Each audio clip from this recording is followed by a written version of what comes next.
cette mesure, ce qui va être beaucoup plus clair, Sébastien. Parce qu'il y avait un flou. Oui, il y avait un flou. Alors, on les voit arriver, M. Legault, Mme McCann, Dr Arruda, à ce point de presse quotidien. Et rien n'indique, d'ailleurs, Sébastien, qu'il ne sera plus quotidien, M. Legault, comme un métronome qui vient tenter de rassurer le mieux qu'il le peut les Québécois, qui écoutent en très, très, très grand nombre. On m'a laissé entendre, par contre, qu'il pourrait prendre peut-être une journée de congé En fin de dans semaine. un avenir rapproché, oui. Bien, oui, on comprendrait tout à fait. On comprend, oui, en effet. Et peut-être la vice-première ministre pourrait prendre le relais à ce moment-là. Mais oui, bien sûr. Et M. Trudeau, qui a suivi depuis maintenant plusieurs jours, qui fait, comme vous savez, mesdames et messieurs, un point de presse à 11h15 et il est à l'heure. Et il donne donc les dernières informations. Aujourd'hui, c'était sur cette prestation canadienne d'urgence de 2 000 $ par mois pour tous ceux qui sont à la maison, qui nous écoutent. Le 6 avril, je vous le rappelle, il y aura les détails sur le site Internet. Alors, on laisse la parole au premier ministre, à la ministre de la Santé et au docteur Arruda. Monsieur le premier ministre, à vous la parole.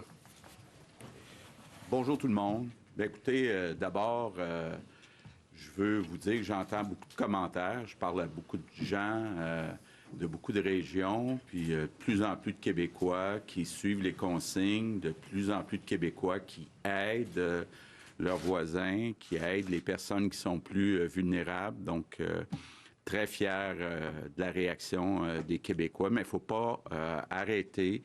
Il faut continuer à mettre en place toutes les mesures. Oui, on est dans une période difficile, mais après cette période-là, ça va bien aller. Bilan de la journée.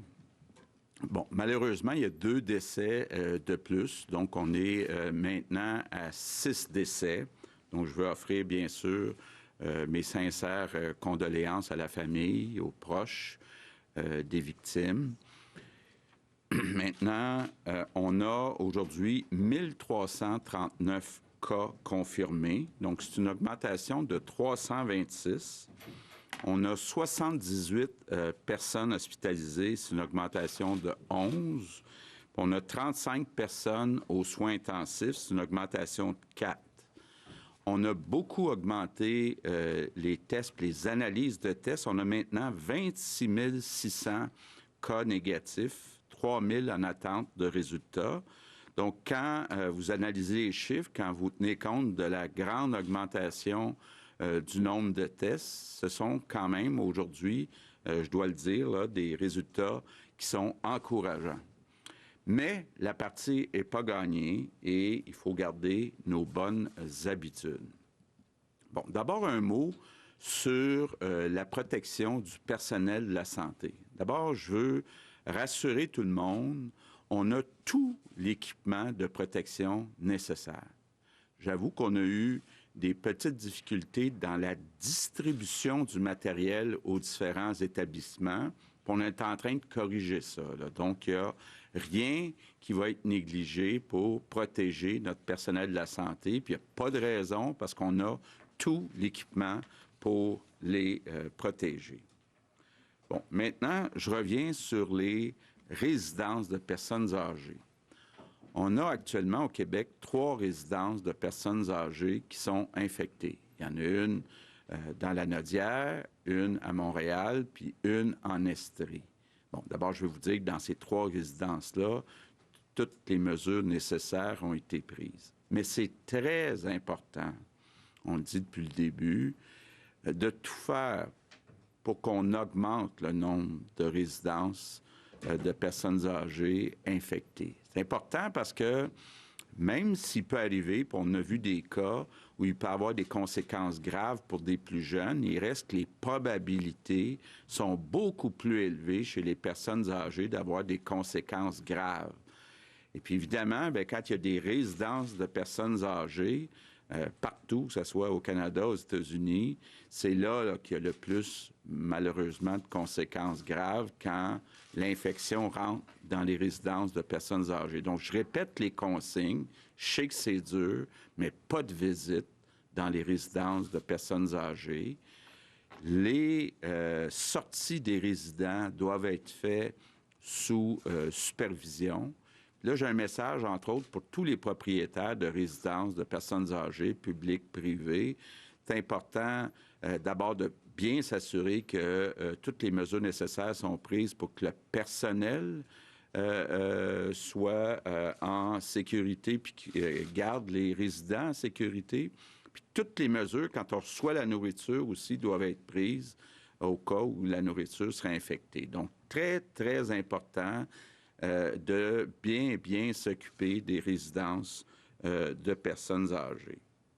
Bon, l'autre phénomène qui continue de se poursuivre puis qui va se poursuivre dans les prochains jours, c'est toute l'arrivée des snowbirds, là.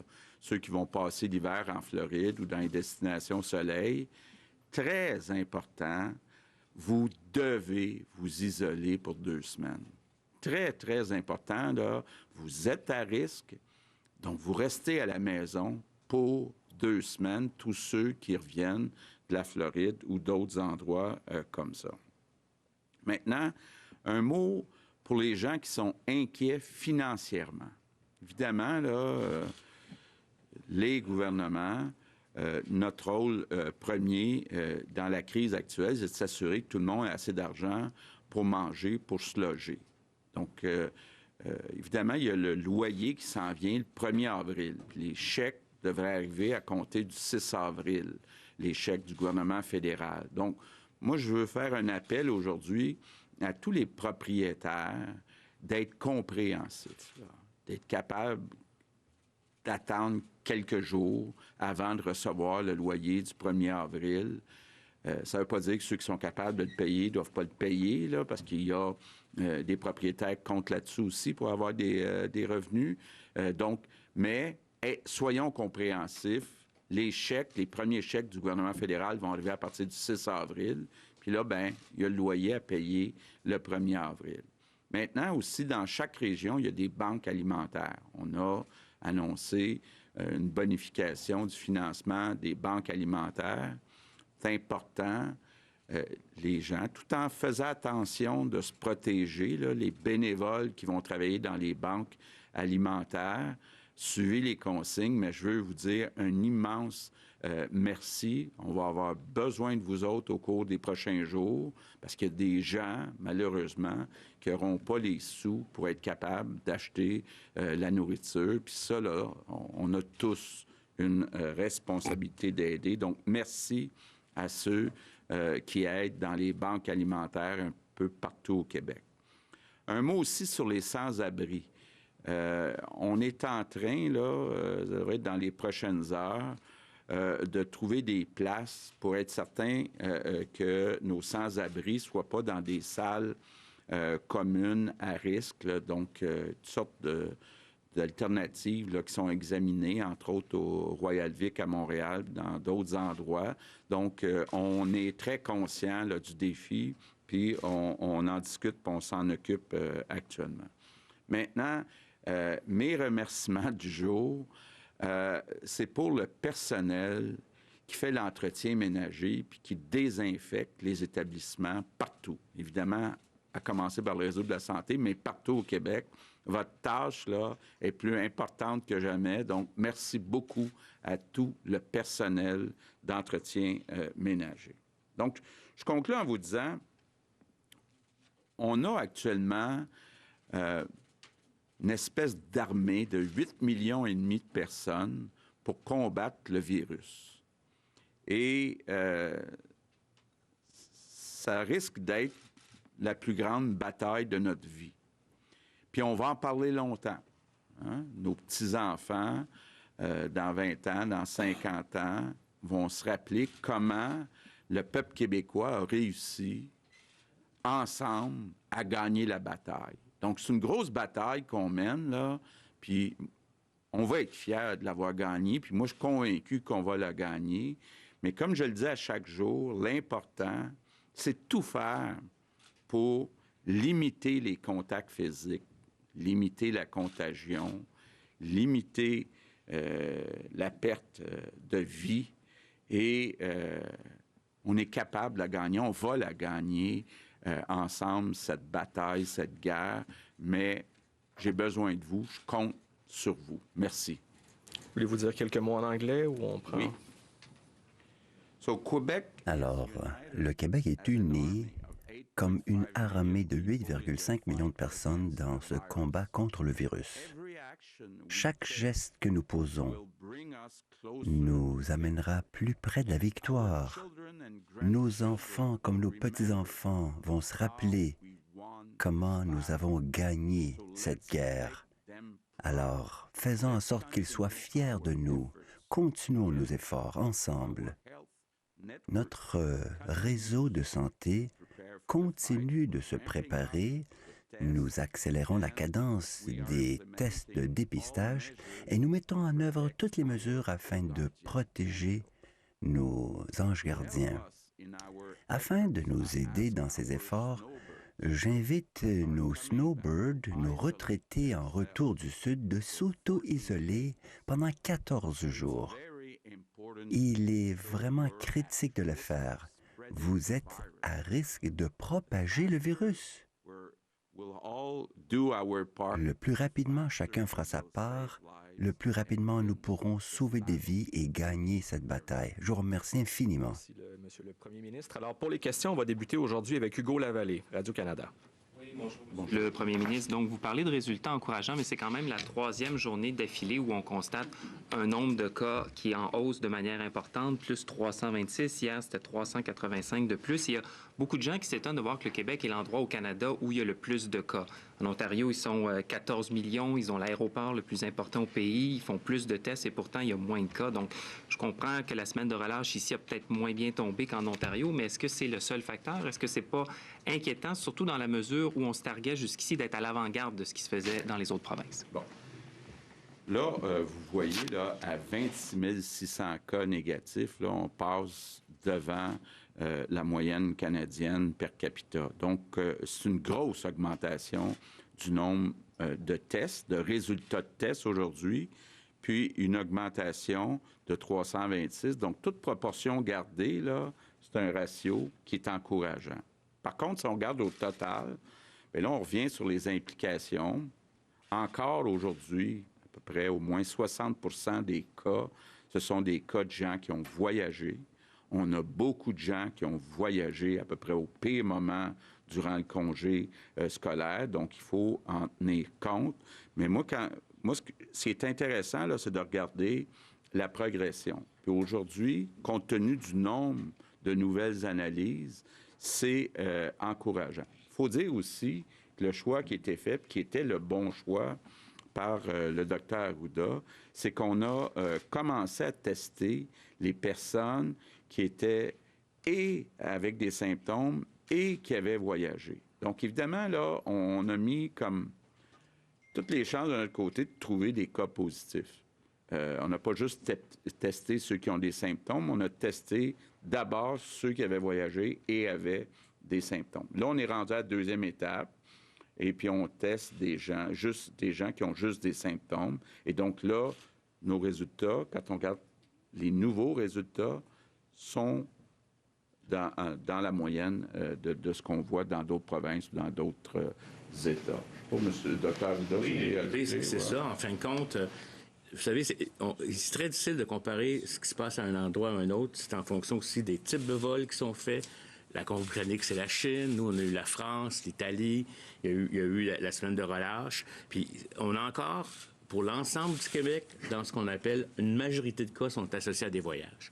D'où l'importance du message qu'a dit le ministre Legault en lien avec les personnes qui vont rentrer. Ces personnes-là, là, ils sont à l'extérieur pendant une période où il y a encore plus de cas qu'au moment où on avait la semaine de relâche, parce qu'il y en a plus en France, il y en a plus ailleurs, il y en a plus aux États-Unis. Donc, c'est encore très important de le faire. Une chose que je voudrais mentionner ici aussi, c'est que en même temps qu'on a mis des mesures de distanciation sociale, qu'on est en pause actuellement, là, ce qui va permettre aux gens de diminuer la transmission locale qui commence à s'installer dans certaines régions un peu plus que d'autres, il y a des gens qui vont vous téléphoner, qui vont faire des enquêtes épidémiologiques. Là. On ne cherche pas des coupables, on ne cherche pas à taper ses doigts aux gens qui ne sont pas isolés. On cherche à faire ce qu'on appelle une recherche de cas et de contacts pour aider à diagnostiquer les maladies plus tôt, puis si vous avez besoin de traitement, le faire, mais surtout donner au conseil à ceux qui auraient pu être exposés, qui n'aient pas contaminé d'autres personnes. Donc, si vous recevez un appel de votre direction de santé publique, d'une infirmière, d'un médecin ou d'un autre collaborateur, il faut collaborer.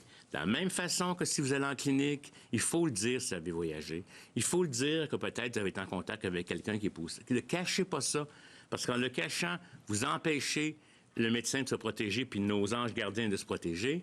En ne collaborant pas avec la santé publique, vous empêchez qu'on fasse une enquête pour aider les gens à savoir s'ils ont été exposés. Donc, c'est encore majeur. On a augmenté de façon très significative la capacité des enquêtes en santé publique, mais il faut que vous nous aidiez, puis il faut que vous respectiez les consignes. Les gens âgés qui sortent par la porte d'en arrière pour aller sortir non accompagnés se mettent en danger et mettent en danger leurs propres amis à l'intérieur du centre.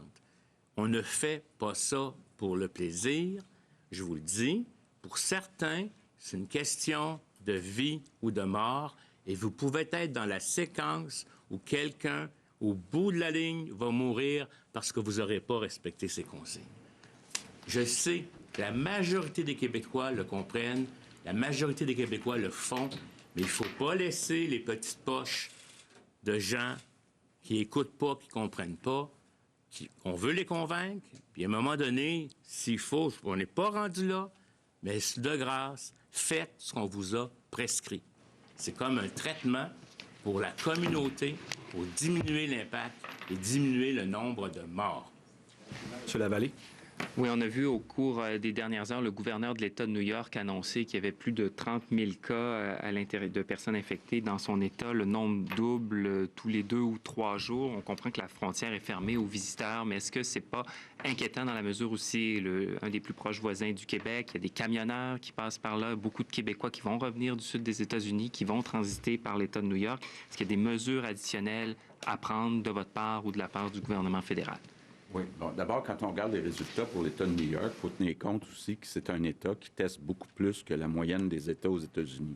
Donc, on peut se demander si on avait testé autant dans les autres États qu'on a testé dans New York, est-ce qu'on aurait la situation qui serait la même, finalement, dans plusieurs États aux États-Unis. Donc, il faut être prudent. Je reviens sur l'État de la Floride, étant donné qu'il y a quand même beaucoup de Québécois qui reviennent. C'est pour ça que c'est très, très important. Tous les Québécois qui reviennent au Québec, des États-Unis, peu importe où, il faut s'isoler, il faut rester à la maison, il ne faut pas sortir pendant 2 semaines, parce qu'il y a quand même une étendue qui est assez grande aux États-Unis. C'est sûr que dans l'ensemble des États-Unis, on a beaucoup moins testé, toute proportion gardée, qu'ici au Québec. Donc, on ne sait pas vraiment quel est l'état de la situation dans tous les États aux États-Unis. Donc, soyons prudents avec les gens qui arrivent des États-Unis en particulier. Louis Lacroix, Cogeco Nouvelles. Bonjour, M. Legault, Mme McCann, M. Arruda. Je m'adresse à l'humain derrière le premier ministre. Vous êtes, avant d'être premier ministre du Québec, vous êtes d'abord et avant tout un fils, vous êtes un mari, vous êtes un père de famille. Comment vous traversez personnellement cette situation-là? Est-ce que vous avez le support nécessaire moralement, etc.? Est-ce que vous vous sentez suffisamment fort pour continuer à être sur la ligne de front comme vous le faites depuis maintenant presque 3 semaines? Oui. Bien, écoutez, la vie continue. D'ailleurs, j'en profite, M. Lacroix, là, je sais que vous êtes encore une fois grand-papa, puis que votre petit Miro va bien, va mieux. La vie continue. Il y a des bonnes nouvelles. J'en ai eu, moi aussi, des nouvelles de naissance dans ma famille.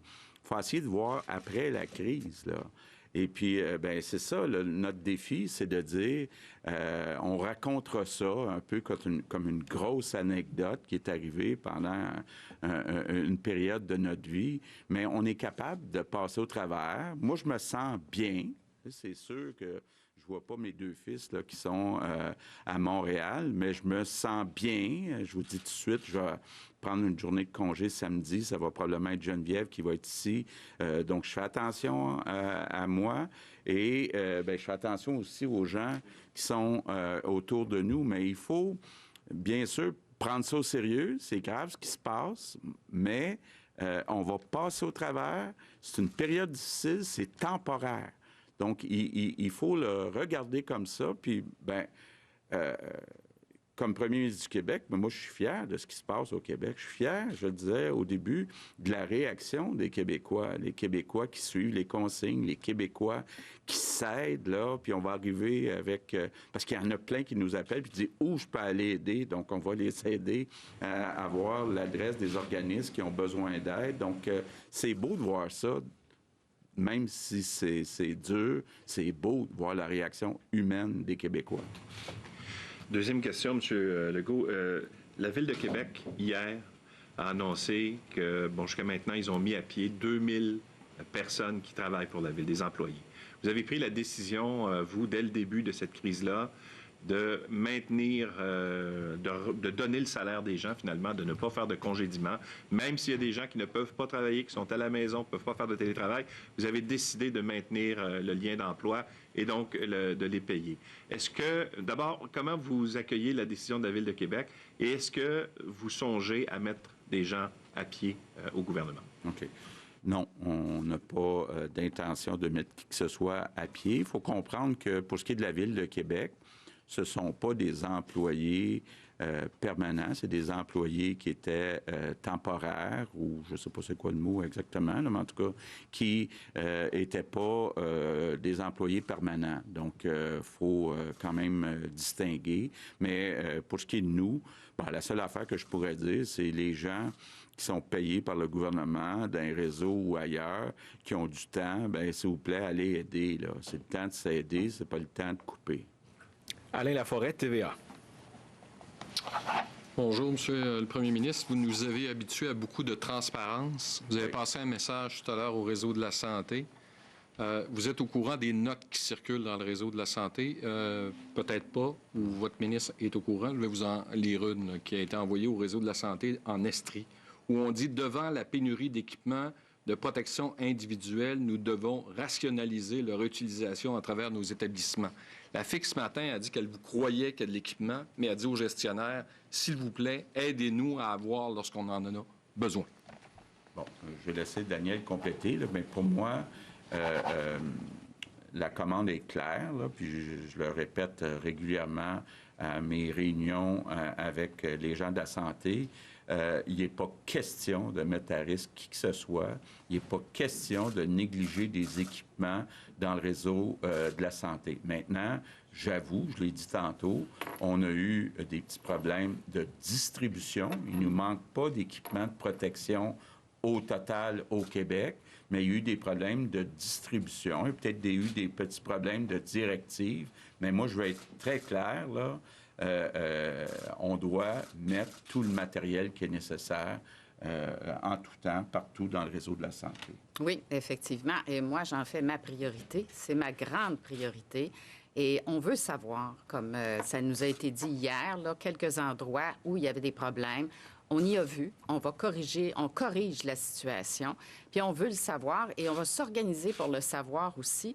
J'ai demandé d'ailleurs à mon chef de cabinet de contacter tous les syndicats qui sont au courant. Par exemple, la présidente de la FIC là, pour les infirmières, infirmiers et les inhalothérapeutes pour avoir de l'information, là, qu'est-ce qui se passe sur le terrain.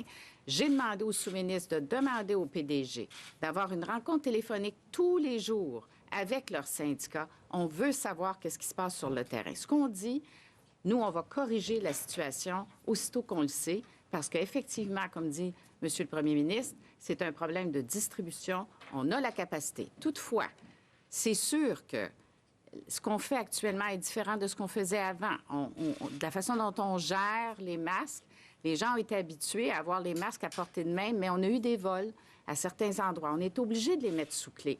Mais ça ne veut pas dire là, qu'ils ne sont pas là pour le personnel. Alors, ce que je dis aujourd'hui, c'est que les infirmières et tout le personnel doivent avoir le matériel nécessaire et c'est ce qu'on fait actuellement. Puis on va avoir les canaux de communication. On veut savoir ce qui se passe sur le terrain et on va y remédier.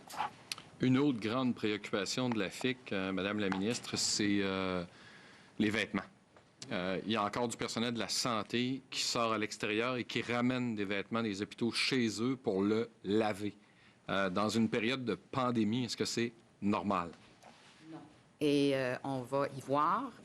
Il faudrait qu'on s'organise là, dans les établissements pour assurer les services de nettoyage. Moi, j'ai été dans le réseau, vous le savez, pendant plusieurs années.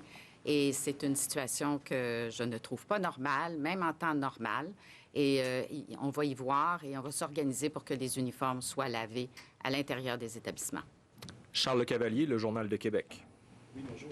Docteur Arruda, est-ce que c'est possible de savoir dans quelle région on a enregistré les nouveaux décès? Et est-ce que c'est possible d'avoir justement un peu est-ce que le profil des hospitalisations a changé? Est-ce que c'est possible d'avoir les tranches d'âge?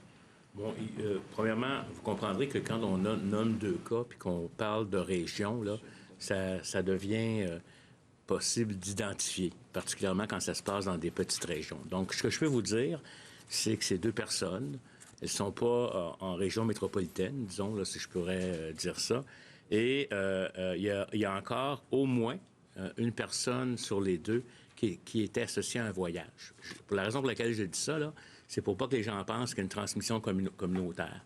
Il commence à y avoir de transmission communautaire, on vous le dit. Là. Le profil de certains territoires où, à mesure qu'on va avancer, à mesure que, je vous dirais, les personnes qui viennent de voyage vont véritablement faire l'isolement obligatoire, ces cas-là ne deviendront plus des générateurs de cas au Québec. On va avoir une proportion plutôt de gens qui l'ont attrapé ici, etc.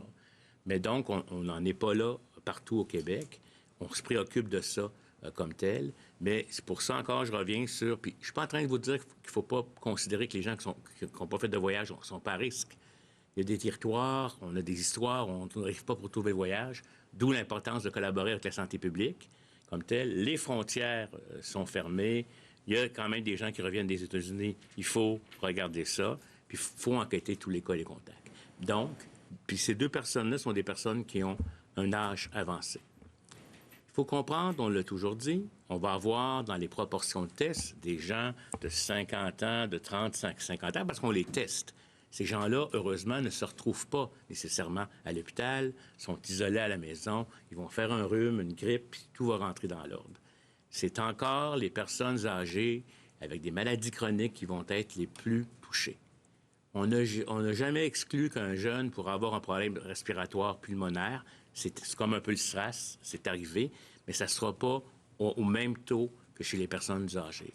On va suivre la situation de très, très près. Et donc, il faut se considérer à risque de le faire, surtout à risque de le faire puis de le transmettre à quelqu'un d'autre. Dans les faits, protégeons-nous tous, OK? Parce que même si l'enfant, par exemple, n'aura pas de syndrome important, il va peut-être infecter sa grand-mère ou quelqu'un dans sa famille qui a un cancer. Fait que, dans les faits, là, même si on n'est pas à risque, faisons-le pour les autres. Et c'est ça qui va briser la chaîne de transmission, qui va réduire les cas qu'on va avoir chez les personnes âgées. Depuis hier, on est passé d'à peu près de 12 000 à 26 000 cas négatifs. Là, j'imagine que c'est parce qu'il y a un paquet de résultats qui sont rentrés. C'est pas parce qu'il y a eu 15 000 tests. Je vais vous expliquer ça, là, parce que c'est pour ça qu'on veut éviter les comparaisons avec les autres provinces.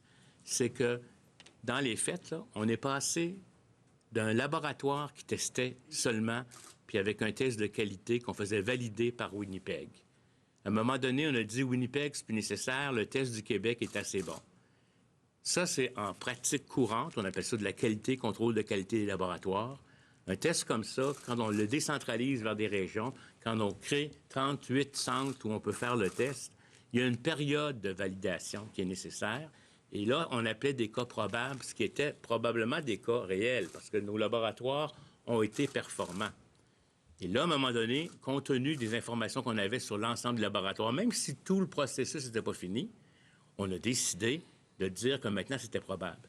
Et donc, quelque part aussi, ce qu'on a fait, c'est qu'on a voulu, je l'avais dit, testons, augmentons les tests.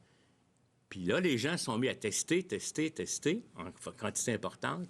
Et la statistique, qui est très importante pour moi, parce que moi, ça me donne des données, était moins importante que de tester, puis s'occuper des patients.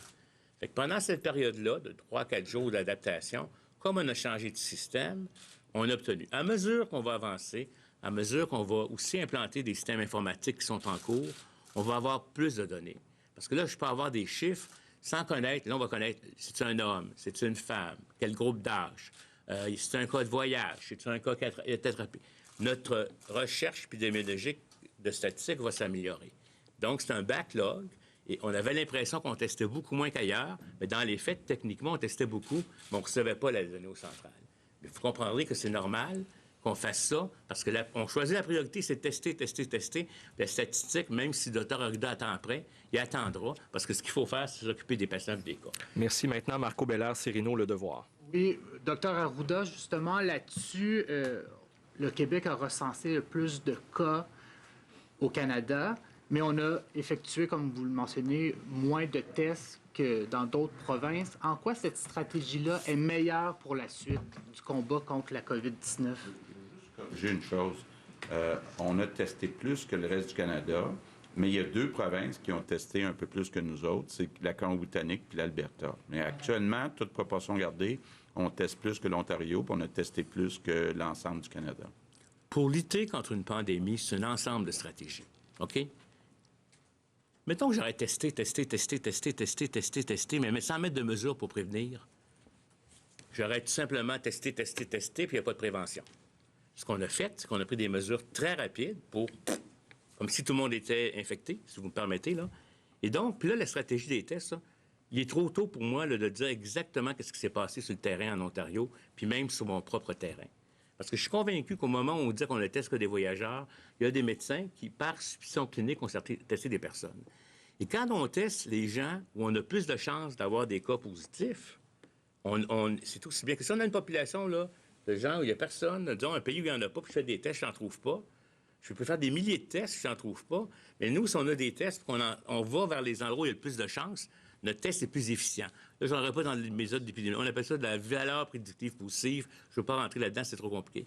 Mais on a pris la stratégie qui, en fonction de notre capacité, était la plus rentable pour identifier les choses. Puis ça, là, il y a des différents... Puis pour moi, ce qui est le plus important, c'est que même si on ne testerait pas, actuellement, si on disait que les gens restent à la maison, ils ne s'infecteront pas. Ça ne saute pas d'une maison à une autre.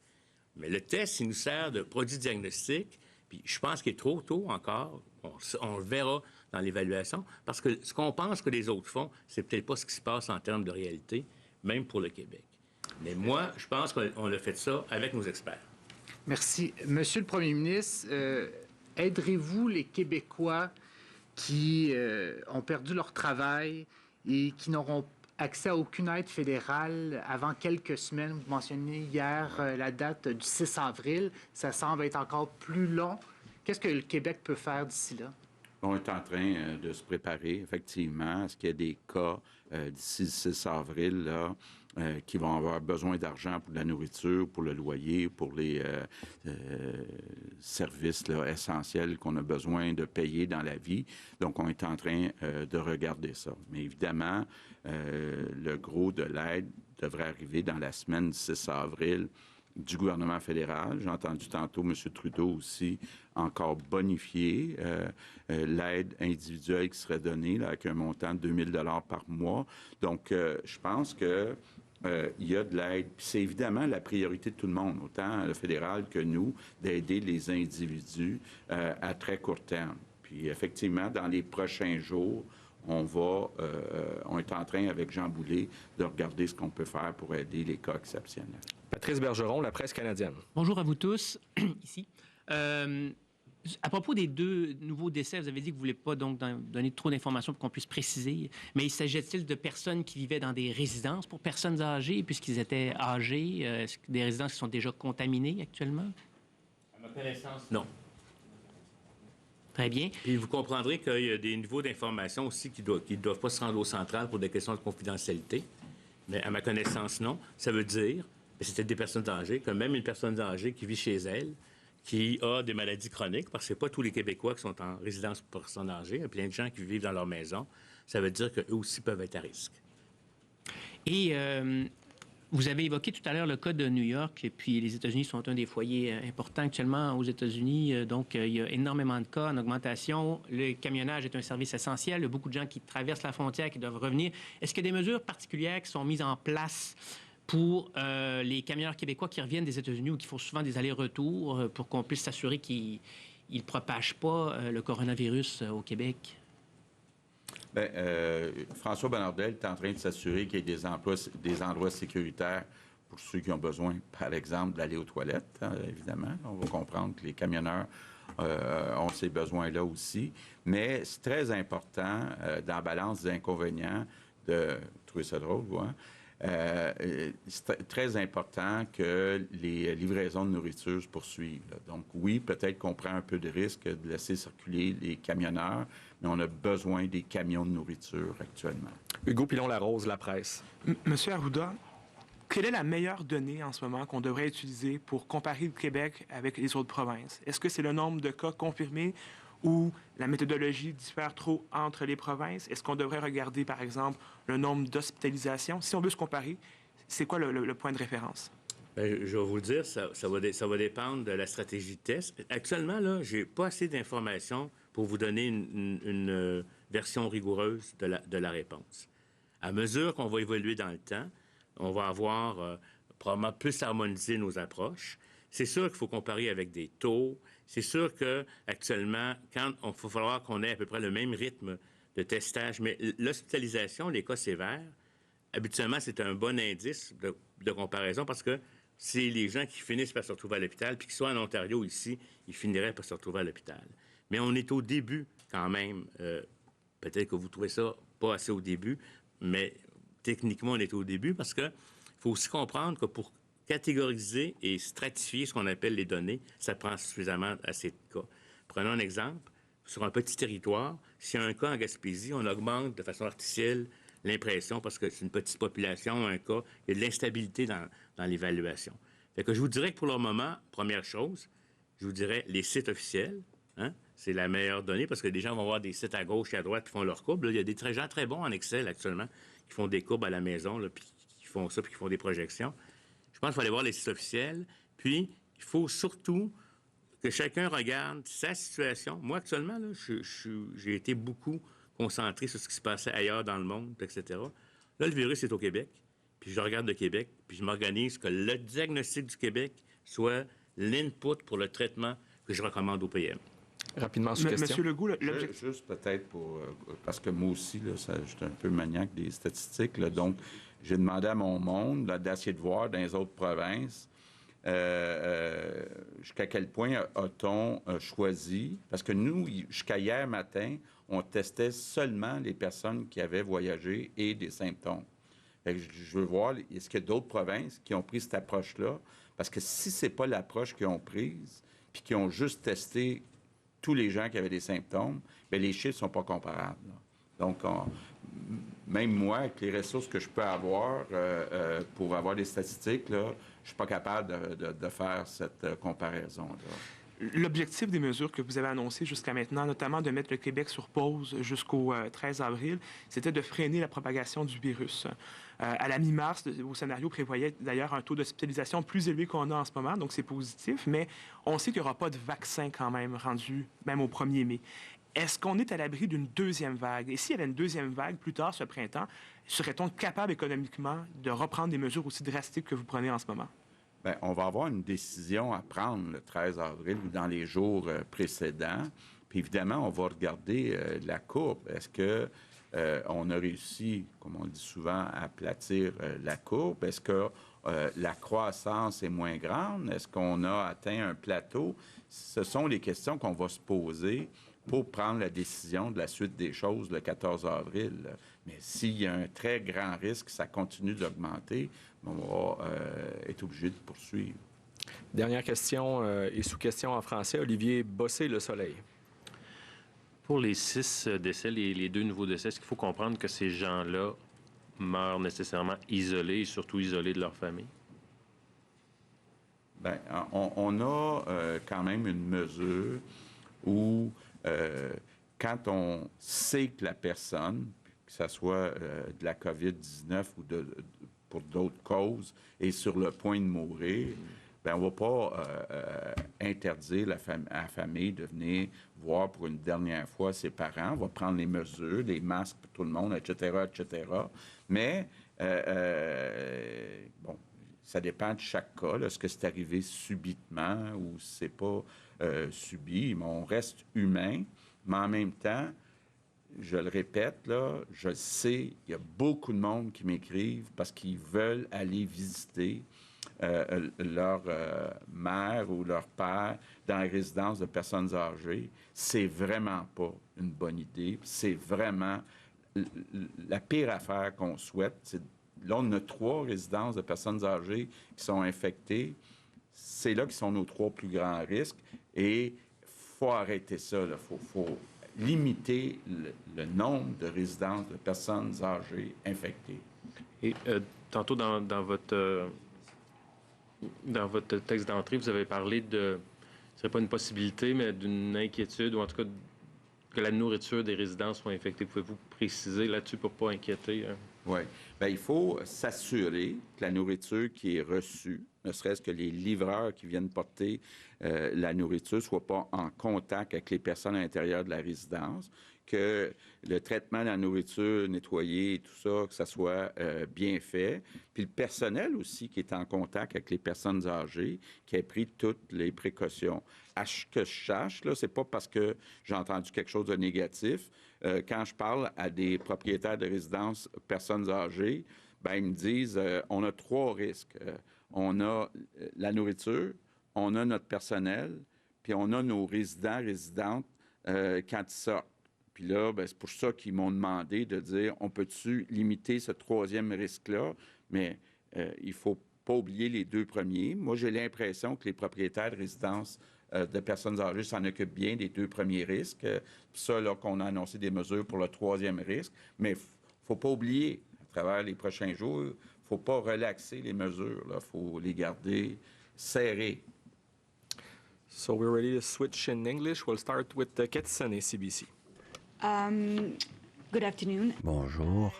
Talking about the lockdown, the partial lockdown, there are En parlant du confinement partiel, nous recevons des appels de différents travailleurs et des entreprises qui exigent que leurs travailleurs viennent au travail, même s'ils ne sont pas sur la liste des services essentiels. Comment les travailleurs peuvent-ils formuler une plainte sans mettre en danger leur emploi? Et pouvez-vous imposer des sanctions ou une façon de faire appliquer la loi? Réponse: nous pourrions imposer des sanctions, mais on ne veut pas le faire. Les gens qui rendent un service qui n'est pas sur la liste, ils peuvent rester à la maison. Ils peuvent communiquer avec nous également. Je vous reviens avec un numéro, mais peut-être le numéro principal, ça serait un bon point de départ. Mais bien sûr, nous ne voulons que les entreprises qui sont sur la liste des services essentiels qui continuent d'exploiter leur entreprise. Question. Vous parliez des retraités en retour du Sud de s'auto-isoler. Vous êtes peut-être au courant que maintenant, le gouvernement fédéral impose une quarantaine de 14 jours et il y a une sanction de jusqu'à $1 million si les gens ne respectent pas cela. Est-ce que vous diriez qu'il est grand temps que nous ayons une loi telle en place? Et les retraités du Sud, au retour, peuvent-ils aller prendre une marche dehors, par exemple? Question. Réponse? Non. Les retraités de retour du Sud ne peuvent pas aller se promener dehors. Non, restez à l'intérieur, s'il vous plaît. 14 jours. Maintenant, quant à l'amende, qu'elle soit du gouvernement fédéral ou provincial, ce que j'ai dit à Geneviève Guilbeault ce matin, et elle le répétera ou elle l'aura déjà fait aux forces policières, c'est qu'à ce moment-ci, nous voulons informer. Nous voulons informer la population. Nous ne sommes pas à la phase où il faut commencer à imposer des amendes. Par contre, nous avons le pouvoir de le faire. Mais pour l'instant, nous ne voulons qu'informer les gens. Question. Mais le gouvernement fédéral impose une quarantaine obligatoire, non? Réponse. Oui, mais le fédéral a besoin de notre corps policier, la Sécurité du Québec, pour faire appliquer cela. Ils n'ont pas de GRC au Québec. Donc, la police de Montréal et les corps policiers au Québec. Maintenant, des questions par courriel. Une personne sans abri s'est révélée positive. Allez-vous commencer à faire passer des tests dans les refuges pour sans-abri? Réponse.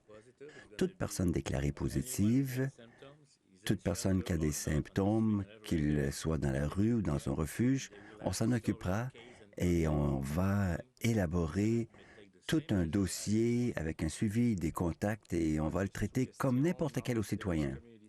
Question.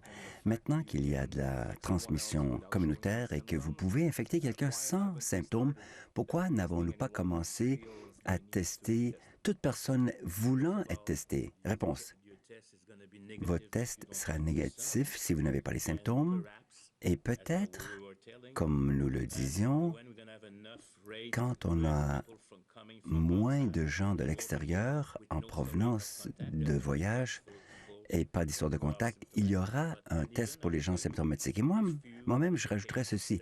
Admettons qu'il y ait un cas, donc une personne au sein d'une famille qui tombe malade, nous allons les tester parce qu'il y a un lien épidémiologique avec le cas.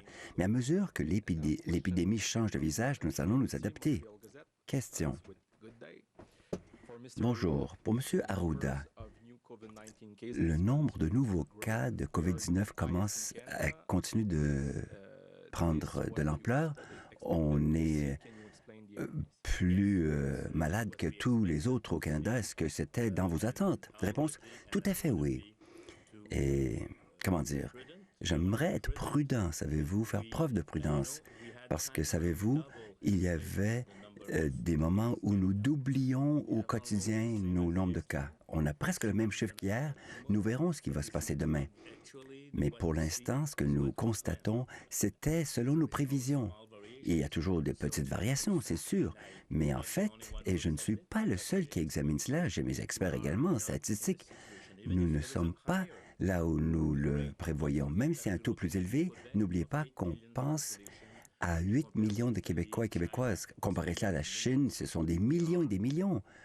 Donc, c'est vrai que le virus est là. Nous exportons le virus et je dirais qu'il y a encore des cas qui arrivent de l'extérieur, donc on en importe également. La plus importante bataille de notre vie, a dit le premier ministre François Legault, et on en parlera à nos petits-enfants, puis ça sera comme ça, puis on